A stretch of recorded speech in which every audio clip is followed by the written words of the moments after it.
پردے کے 22 فائدے اور بے پردگی کے 14 نقصانات۔ پردہ عورت کی عزت و آبرو کا محافظ ہے۔ پردہ خاتون کا نصب محفوظ ہے۔ پردے سے شرمگاہ اور نظر کی حفاظت رہتی ہے۔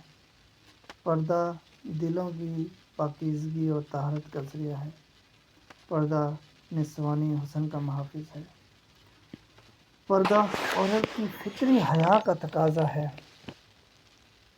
پردہ چھوٹے بڑے کئی گناہوں سے رکاوٹ ہے۔ پردہ مسلمان عورت کا شعار ہے۔ باپردہ عورت اللہ کی حفاظت میں ہے۔ باپردہ عورت اپنے رب کے زیادہ قریب ہے۔ پردہ عورت کے لیے افضل ترین اعمال میں سے ہے۔ پردہ شیطان اور اس کے اعلیٰ کاروں سے بچاؤ کا ذریعہ ہے۔ پردہ تقویٰ کا لباس، عزت کا تمغہ اور حیا کی دلیل۔ پردہ عورت کو فاسقوں کی شرارت سے محفوظ رکھتا ہے۔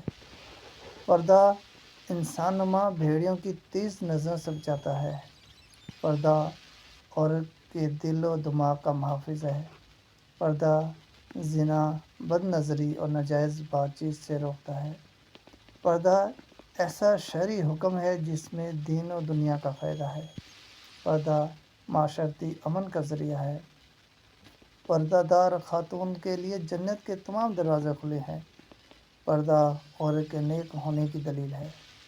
پردہ دار عورت، نیک عورت 70 اولیاء کی عبادت کے برابر اجر کی مستحق ہے۔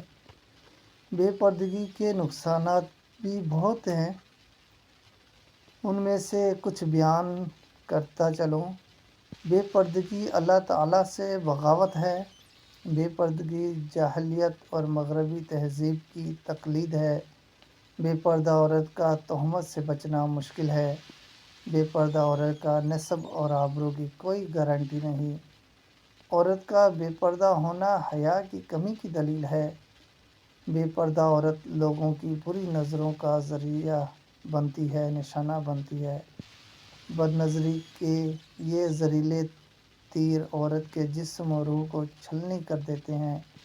بے پردہ عورت اللہ تعالیٰ کی غیرت کو للکارنے والی ہے۔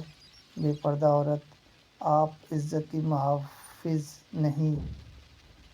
بے پردہ عورت شیطان کے جال کا بسہولت شکار ہو جاتی ہے۔ بے پردہ عورت باہر نکلتی ہے تو شیطانی حملے کی زد میں آ جاتی ہے۔ بے پردہ عورت ہر وقت اللہ کی ناراضگی میں ہے۔ بے پردہ عورت پورے معاشرہ اور ماحول کو خراب کرنے میں برابر کی شریک ہے۔ بے پردہ عورت قبر کے عذاب میں مبتلا ہے۔ ایک لڑکی کی تربیت ایک فرد کی تربیت ہوتی ہے اور ایک لڑکی کی تربیت پورے خاندان کی تربیت ہوتی ہے۔ اس پیغام کو دوسروں تک پہنچائیں تاکہ اللہ تعالیٰ کسی کی زندگی کو آپ کے ذریعے بدل دے۔ جزاک اللہ خیر۔